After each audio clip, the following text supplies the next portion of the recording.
20 years of excellence. Sun International Institute of Tourism and Management.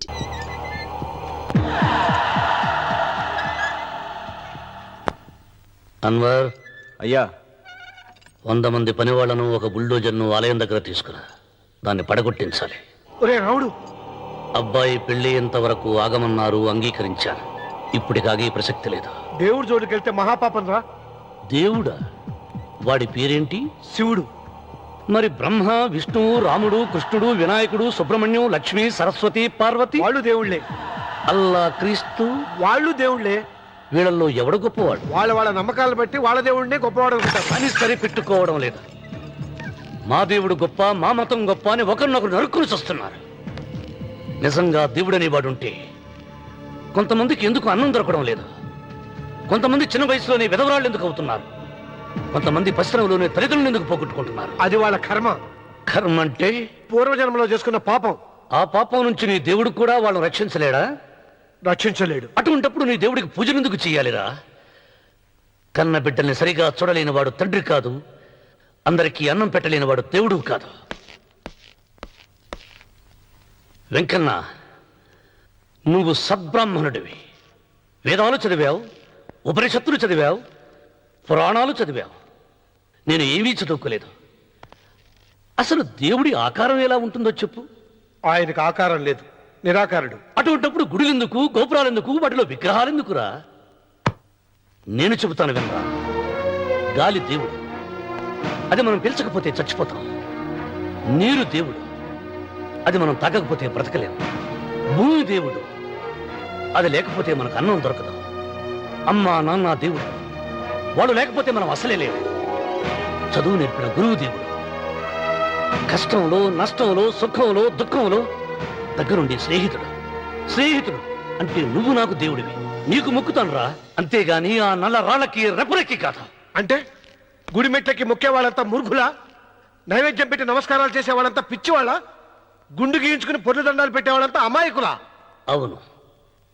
ఒక గుడి చూపించి ఆ గుడిలో దేవుడు వరాలు ఇవ్వడు అని చెప్పు. ఆ గుడి మెట్లలో ఒక్క మెట్టు కూడా ఎవడో ఎక్కడ. నైవేద్యం పెడతారన్నావు కదూ, ఎందుకో తెలుసా? పెట్టిన క్షీరాన్నాలు, దద్దోజనాలు, పులిహోరాలు మనం మెక్కుతామని తెలిసి, అదే దేవుడు తింటాడని తెలిస్తే శనగ చెక్క, ఒక బెల్లపు ముక్క కూడా పెట్టర్రా. వెంట్రుకలిస్తారన్నావు కదూ, దేనికి? మళ్ళీ ములుస్తాయన్న ధైర్యంతో. గుండు గుట్టించుకున్నాక జన్మలో ఒక్క వెంట్రుక కూడా మొలవదు అని చెప్పు. ఒక్కడు కూడా గుండు గుట్టించుకోడు. ఒరే రావుడు, గీతలో శ్రీకృష్ణుడు ఏం చెప్పాడో తెలుసా? చిచి! 16,000 మంది గోపికలతో సరసం, 8 మంది పెళ్లాలతో కాపురం చేసిన కృష్ణుడు ఎలా వేల్పు? వాడు చెప్పిన గీత మన తల రాత. వెంకన్న, నా దృష్టిలో భగవంతుని పూజించే వాళ్ళు 2 రకాలు. భయంతో పూజలు చేసేవాళ్ళు, ఆశతో మొక్కేవాళ్ళు. పాపం చేశాం, ఆయనకు దండం పెట్టి చేసిన పాపాన్ని ఏదో ఒక రూపంలో హుండీలో వేసేద్దామనుకునే వాళ్ళు మొదటి రకం. మొక్కితే ఏదో దక్కుతుందని ఆశపడేవాళ్ళు 2వ రకం. నా భూమి నేను సొంతం చేసుకున్నాను కాబట్టి అది పాపం కాదా? భయం లేదు, ఏదో అయిపోవాలనే ఆశ, తపన నాకు లేదా? ఈ రామన్న చౌదరి నిన్న జరిగింది మర్చిపోడు, నేడు జరగాల్సింది వాయిదా వేయడు, రేపటి గురించి ఆలోచించడు.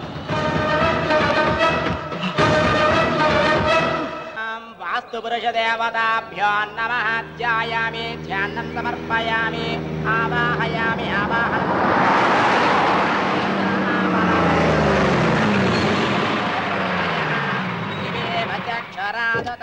రండి రామన్న చౌదరి గారు. నా పేరు వెంకటరావు, నేను సివిల్ ఇంజనీర్ని. మీరు ఎంతో గొప్ప మనసుతో బోల్డ్ అంత పొలం పోగొట్టుకుని 6 మైళ్ళ రోడ్డు వేద్దాం అనుకున్నారు. కానీ ఇప్పుడు మీ పొలంతో అవసరం లేకుండా గవర్నమెంటే రోడ్డు శాంక్షన్ చేసింది. ఆ ఆలయం కూడా పడగొట్టక్కర్లేదండి. చెరువుకు అడ్డంగా వంతెన నిర్మిస్తున్నారు. 2 మైళ్ళ దూరం కూడా తగ్గుతుంది.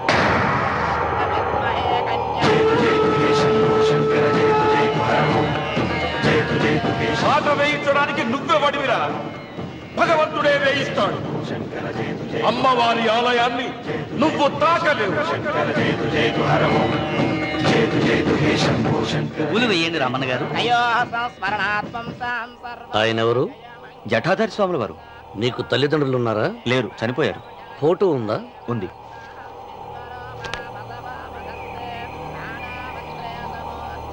తల్లిదండ్రులను పూజించు, బాగుపడతావు. జడలు మీసాలు ఉన్నవాళ్ళు కాదు.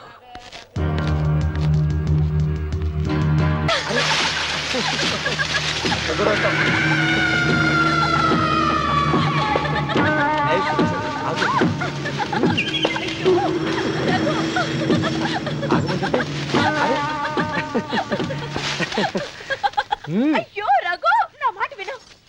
ఏంటి సులోచన ఇది? ఎన్నాళ్ళలో ముట్టుకోకుండా బ్రహ్మచారిలో ఉండమంటావు? అది కాదు రఘు, నా మాట విను. ఏంటి కాదు? ఇంతకీ మన ప్రేమ విషయం మీ నాయనంతో చెప్పావు లేదా? లేదు. చెప్పవు. నీ వల్ల కాదు. నేనే మా నాన్నతో మన ప్రేమ సంగతి వద్దు చెప్పేస్తాను. రఘు, ఏమొద్దు? చెప్పేది విను. నేను చెప్పేస్తాను. రఘు, వెళ్ళొద్దు. నువ్వు ఊరుకో. ఒక్క మాట. నేను చెప్పేస్తాను. రఘు, ఆగు రఘు. రఘు, నా మాట విను.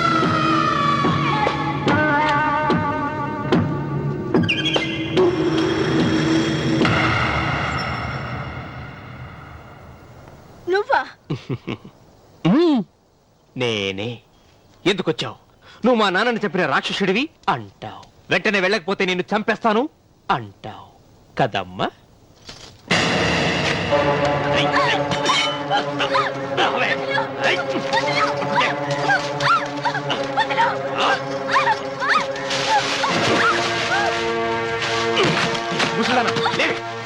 చెప్పు, వీళ్ళ నాన్నని చంపింది ఎవరు?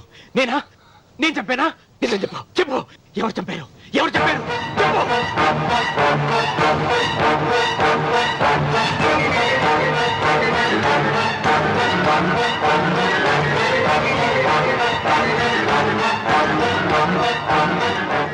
ఇన్నాళ్ళు ఈ నిజం ఎందుకు చెప్పలేదు? నీ ప్రాణం కాపాడడానికి. నీకు నిజం తెలిస్తే నిన్ను చంపేస్తాడేమోనని భయంతో నీకు చెప్పుండదు. పాపానికి ప్రాయశ్చిత్తం కావాలమ్మా. దానికి మార్గం నేను చెప్తాను. మనం ప్రతీకారం తీర్చుకోవాలి. నీకు రఘు దక్కేలా నేను చేస్తాను. నీ తండ్రి చావుకి పగ తీరేలా చేస్తాను. ఆలోచించు.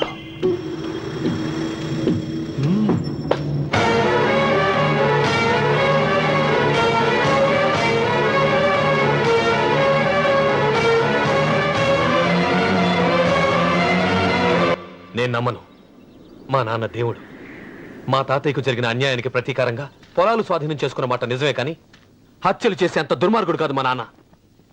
అందుకే చెప్పాను, నువ్వు నమ్మలేవు, నన్ను మర్చిపోమని. సులోచన, అదే నిజమైతే మా నాన్న నిలదీసి నిజమేంటో తెలిసాక ఆ ఇల్లు వదిలేసి వచ్చి నేను నిన్ను పెళ్లి చేసుకుంటాను. అది మహాప్రమాదం. మా మధ్యలో మాట్లాడడానికి నువ్వెవడవి? మీ నాన్న చేసిన హత్యకు 14 ఏళ్లు శిక్ష అనుభవించిన వాడిరా. నీకు నా మీద జాలి రావాలి కానీ కోపం వస్తుందేంట్రా? మీ నాన్న మనస్తత్వం నాకు బాగా తెలుసు. నువ్వు నాగ సులోచన ప్రేమించుకున్నారని తెలిసిన వెంటనే వీళ్ళిద్దరిని చంపేసి వీళ్ల పొలంలోనే పాతి పెడతాడు. నా మాట విను, ఇంకేం ఆలోచించుకో. నా మాట విను.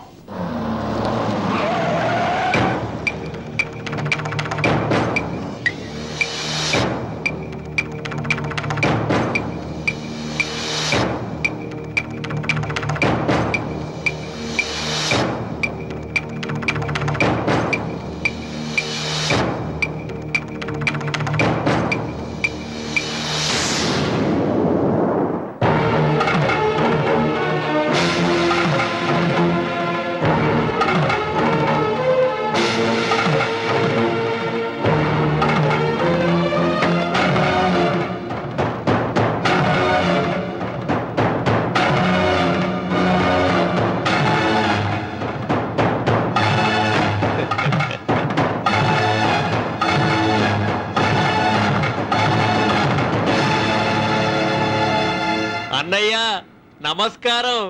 వీధి గుమ్మం వైపుకైతే నువ్వు రావని పెరటి గుమ్మం వైపుకు నేనే తీసుకుని వచ్చాను. మీ నాన్న ఇచ్చే ముష్టి డబ్బుతో బ్రతికి నాగసులోచనని ప్రేమించావు.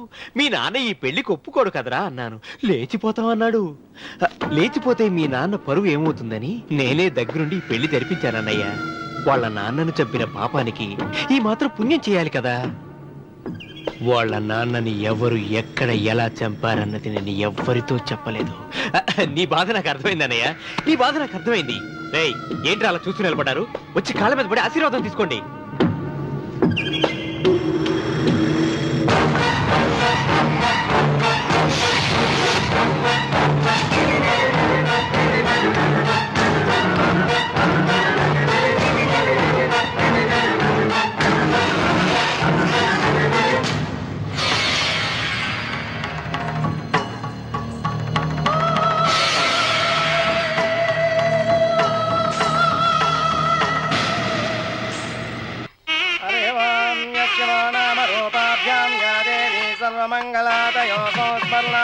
పుంసాం సర్వతో జయమంగళం శ్రీమంగళ గౌరీ దేవతాయై నమః.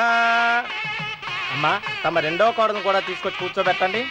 అలాగే. లంబోదరాంగ్రద్వయమంబజ శ్రీ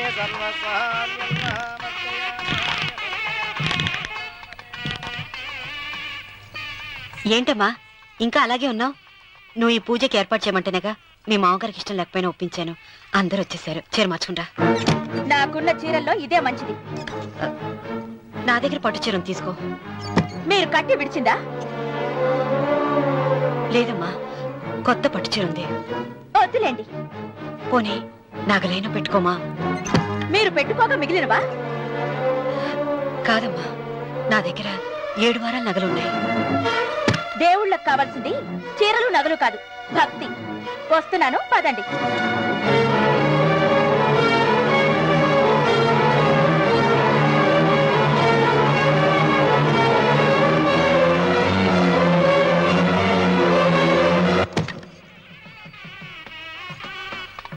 అమ్మా రెండో కోడను త్వరగా తీసుకురండి. ఈ హోరలోనే వ్రతం పూర్తి చేస్తే చాలా మంచిది.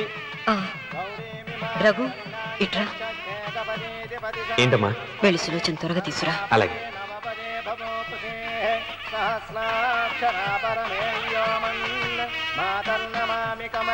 ఏముంది? రానుందమ్మా. ఎందుకని? ఎందుకని ఇంతమందిని అడుగుతున్నారా? ఈ వ్రతం పెట్టింది ఎందుకు?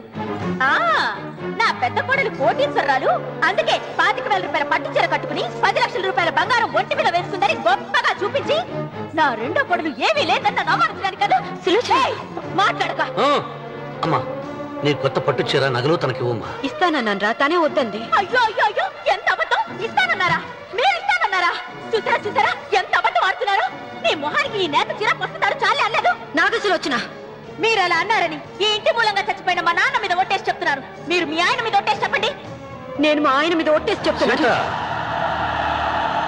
ముత్తైదువులను పిలిపించింది పసుపు కుంకుమలు గాజులు ఇచ్చి పంపటానికి గాని, ఈ ఇంటి 4 గోడల మధ్య జరిగిన దానికి సాక్ష్యాలు రుజువులు ఇప్పించి పంపటానికి కాదు. నాగసులోచన, ఈ ఇంటికి 2 సింహద్వారాలున్నాయి. దేవుడిని ప్రేమించే వాళ్లకు ఒక గుమ్మం, దేవుడిని ద్వేషించే వాళ్లకు 2వ గుమ్మం. నీ ఇష్టం వచ్చిన గుమ్మం వైపు నువ్వు వెళ్ళవచ్చు.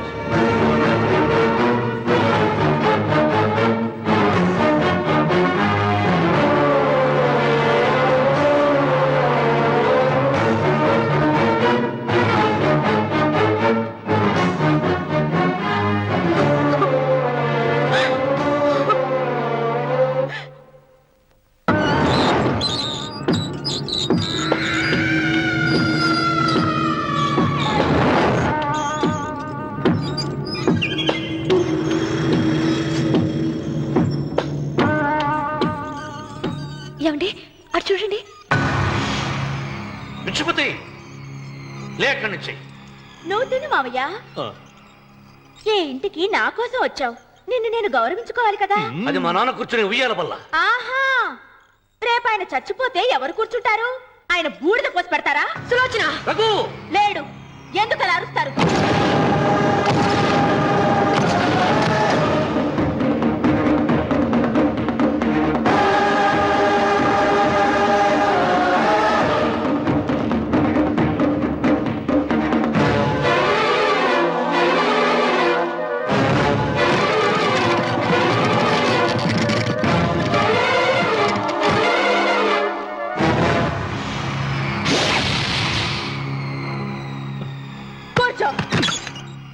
నువ్వు ఈ ఉయ్యాల బల్ల నుంచి లేచావంటే నన్ను చంపుకు తిన్నట్టే. అన్వర్,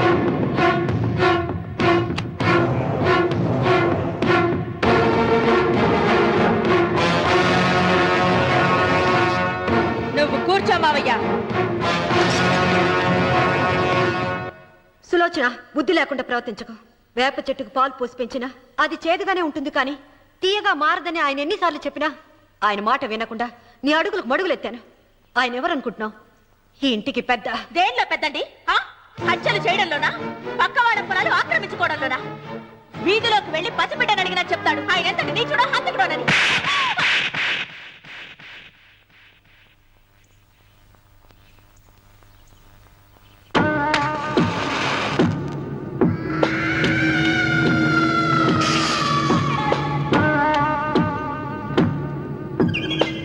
అమ్మా నువ్వెన్నైనా చెప్పు, నా భార్య మీద చేయి చేసుకోవడం నేను సహించలేను. రఘు, అన్నయ్య నీ భార్య మీద చేయి చేసుకోవడం తప్పే, కానీ దానికోసం వాటాలు పంచమని చెప్పడం న్యాయం కాదురా.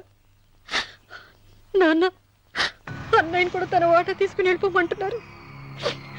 కావాలంటే నేను నీ భార్య కాళ్ళు పట్టుకుని క్షమాపణ చెప్తాను రా. అమ్మమ్మమ్మమ్మమ్మమ్మమ్మమ్మమ్మ, నేను 100 సార్లు మీ కాళ్ళు పట్టుకుంటాను. మా బతికేదో మమ్మల్ని బతకనివ్వండి. ఏంటి నించున్నారు? రండి, అక్కడ ఎదురు చూస్తున్నారు. చేసినంత చేసి కాళ్ళు పట్టుకుంటుందట మహాతల్లి. నీ కన్నీళ్లకు రాళ్ళు కరుగుతాయి గాని కన్నవాళ్ళు కరగరు సీత. సీత, వాళ్ళు చిన్నపిల్లలుగా ఉండేటప్పుడు ఎంత సంతోషంగా ఉండేవాళ్ళం.